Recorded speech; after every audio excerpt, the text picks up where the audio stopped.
Tuesday night. Okay. Yeah. And right, how talented and successful people get in their own way, and right, how they can remove the blocks to their success quickly and permanently. So how do you do your research on that? How do you figure that out? Like, how do you know how to advise people and how to remove those barriers? You know, how do you research a lot, or do you talk to a lot of people? How do you? Yeah, actually, the kinds of things that I talk about come from the research that I did when I was at Harvard Medical School several years ago. Yeah. And actually, the research was originally on intergenerational issues. So, kind of what you take with you from your own experiences in childhood into your parenting in the next generation.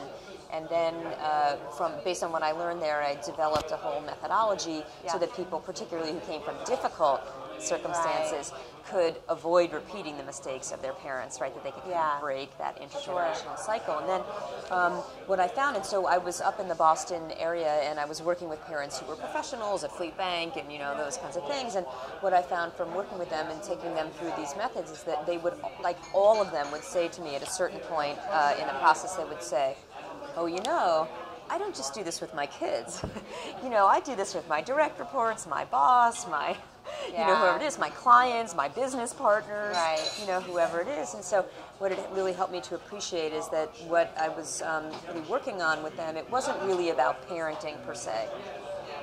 It's about like an MO that you've developed, a way of being in the world, right? Like just for example, like that self-talk that you have all day long. Right?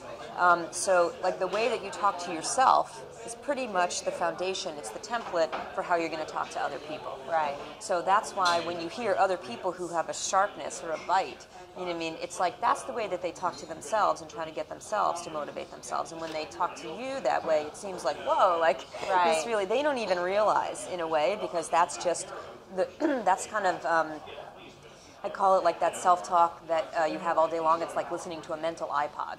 Right, like listening to a mental iPod. And so that's the tunage that they're listening to all day long. So it's just an example that this really wasn't about parenting.